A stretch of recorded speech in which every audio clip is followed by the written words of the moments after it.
This radio show curates Japanese anime culture and economy. TORO Animation Research.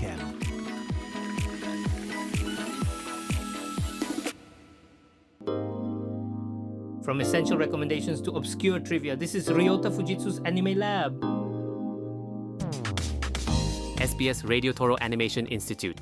During this segment, our attending researcher Ryota Fujitsu will randomly introduce historically significant anime and present column-style discussions on anime-related topics. Now, Mr. Fujitsu, please take it away. I'm Ryota Fujitsu, an anime critic. Today I'd like to introduce the film Look Back. Was the original work quite a talked-about film? Yeah, I agree. The original work is a one-shot manga that concludes in a single volume, but they've turned it into a 58-minute anime. So it's short but incredibly dense. After watching it, there were two college-age guys in their 20s sitting behind me, and they kept saying, "That was amazing, wasn't it? That was really something." I totally understood how they felt. That's why I wanted to introduce this anime that had such an impact. As mentioned earlier, it's based on Look Back, a manga written by Chainsaw Man creator Tatsuki Fujimoto. Let me briefly explain what it's about.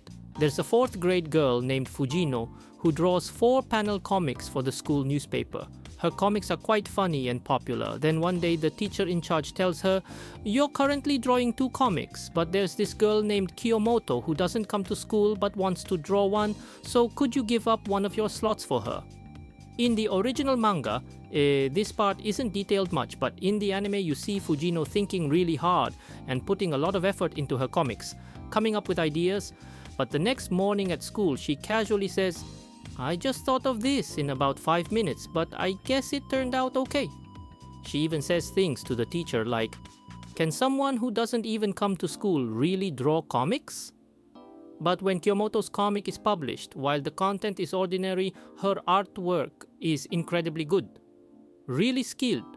Fujino is completely shocked by this. At first she tries her hardest, but as they progress to 6th grade, at some point she just gives up and quits drawing manga. Then finally, on graduation day, someone tells her, "Since you two were manga drawing buddies, take her diploma to her since she's not coming to school today either." Since you were absent from school, your teacher asked if you could drop off the diploma for them. Is that right? So when I went to her house, the front door was open, and I was about to leave her diploma there when I noticed outside her room there was this huge pile of sketchbooks she'd drawn, way more than I had ever done. Well, in the end, Kiyomoto-san came out, and it turned out that she was actually a fan of Fujino's manga. "Are you Fujino-sensei?" she asked.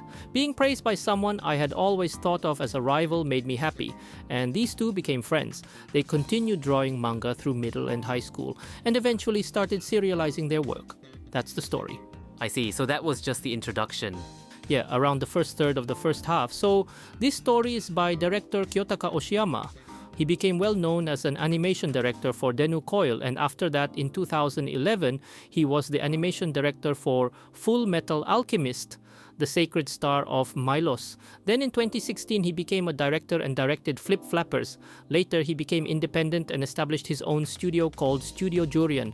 Look Back appears to be a production jointly created by Jurian and Avex, I believe. So director Oshiyama really wanted to make this, proposed the project, and it actually got greenlit. In that sense, Oshiyama was originally a highly skilled animator who could really draw. Yes, that's right. You also work as an animation director, don't you? So, the animation is really incredible. What makes it so amazing is that the animators are also performers, you know? In manga, you have still frames, but here they've added all these different acting elements, so it feels like you're watching skilled performances. The first half's climax is a perfect example. When Fujino gets told by Kiyomoto that she's a fan and gives her an autograph on her clothes, she's so happy that she starts off almost skipping, but gradually it turns into this strange dance. In the manga, this is shown in about 3, 4, or 5 sequential panels from a distance, but in the anime, they've turned it into one continuous performance. Since it's animation, they show how her joy gradually overflows as she walks, slowly transforming into a dance-like movement. It's portrayed as a genuine performance, which is one of the highlights. Just this scene alone makes you feel like you've witnessed something amazing. The anime believes in the power of visuals to convey emotion, and the fact that this manga about girls aspiring to become manga artists now has this additional layer of animation on top makes it even more interesting. In technical terms, normally in anime, after the keyframes are drawn to establish the main movements. In between, animators clean up the key drawings and fill in the gaps between them. But in this case, they haven't cleaned up the keyframes. They're using the rough key animation directly as the animation frames, so you get these somewhat rough lines. Is cleanup about making the lines look clean? Yes, that's right. The person who does the animation is different from the person who draws the keyframes, which has been the adopted method because it allows for more efficient and cleaner drawings. However, when you do that, you lose some of the energy of the original artwork. This time, they didn't do that. The keyframes basically appear directly on screen. While that made color separation and similar tasks more difficult, it means that the nuances of the original artist's drawings come through much more strongly on screen. The lines vary slightly depending on the artist's mood at the time of drawing, and all of that is preserved in the final image. So the visual impact is completely different. It has a much richer flavor. That's one aspect, and another thing that personally impressed me was that while the original work itself is interesting and really touches your heart, which is why it became so popular, there are also some original scenes in the anime. For example, in the original, it simply starts with the teacher distributing the school newspaper and mentioning that Fujino's manga is in it, but the anime begins with a scene showing Fujino drawing the manga. Furthermore, before that, they show the sky, then the moon, which rotates around, then the camera switches and descends from a high angle toward Fujino's house, where we see blank 4-panel comic templates with just the borderlines drawn slightly trembling. That's how it begins. This might be a bit difficult to understand, but for those who know it, please recall, there's an animated adaptation of Kenji Miyazawa's Night on the Galactic Railroad. At the beginning of that film, the camera descends from a high place and enters a school classroom.